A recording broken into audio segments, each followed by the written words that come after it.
Hello, online family. Are you looking for the secret ingredient to making your dreams and goals come true? Stick with me, and I'm going to share with you what I think that secret skill is that makes dreams and goals possible. If this video has been forwarded or shared with you, my name is Dean, and I'm coming to you from Kansas City, Missouri. The cat's name is Bandit. He is sitting right in front of the camera right now, but I'm sure he'll make an appearance. I have named 2020 my best year ever, and my mission is to help ordinary people like you and I grow and develop our confidence, whether that's in a traditional job, in entrepreneurship, or in life. I absolutely believe that when we work on goals to better ourselves and the lives of our families, that our confidence grows as well.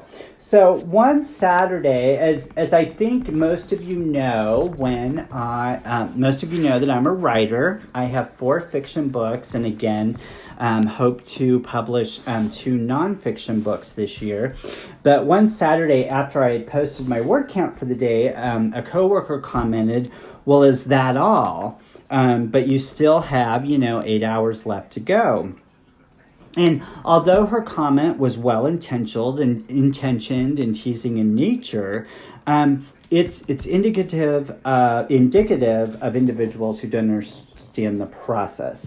So sure, I could have continued working that day, but then other responsibilities and things I wanted to do would have been put on the back burner. It's called a boundary. And boundaries, at least for me, help to compartmentalize your projects so that you can be present and mindful for each activity that you want to give your attention. Remember the prioritized time tip from the routines section. So for years, I had always placed routines before boundaries, and that works for dream goals such as writing a novel when there are only 1 or 2 primary activities. But when the dream has more complicated steps, like starting a business, it might be helpful to define your boundaries first and then assign routine action steps to your predetermined blocks of time designated to work on your dream goal. Again, for those of you who have been following me, does that sound familiar? Those blocks are on your foundational schedule.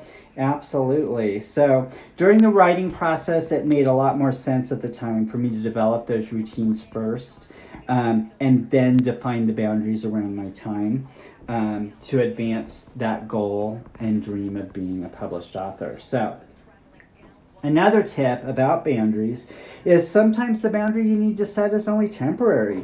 Maybe you just need to push through and finish a project in the next 30, 60, or 90 days. Maybe it's a little bit longer than that, like 6 months to a year. But you might have to sacrifice some things today to help make your dream come true, to get more in the future. And, one last tip is that, at least for me, boundaries, along with a strong vision, keep you going on those days and evenings after work when you might not feel like it. I just went through a situation where, had I not created a DMO, a daily method of operation, and said, I am going to attack this today, the day wouldn't have been good for my health or my wellness. And the drive to complete the tasks is part of my discipline to accomplishing as much as I did. So boundaries along with routines, boundaries and routines kind of work together. They go hand in hand. As a matter of fact, I even struggled for a little bit, like which comes first? Do you develop a routine or do you develop a boundary? So anyway, and the answer is, it depends. But anyway, boundaries along with your routines are the secret ingredient to achieving your goals and dreams. Sometimes the boundary that you need to create is temporary, for a month or a few months. And once you get your boundaries established around the little bit of time that you do have to work on your dreams and goals, it's going to help you provide the discipline you need to keep going when you don't want to. So if you like these tips from me and you want more, I have a handout. I have an actual handout of a foundational schedule worksheet that walks you through all the different things to put on your foundational schedule. Message me and I will send that out to you. Thanks so much for watching. Keisha and Don and Tara, Reggie, Kevin, and Jeff, thanks so much for jumping on and joining me at least for a little bit of the day. I really appreciate it. Thanks, everyone. Make it a great week.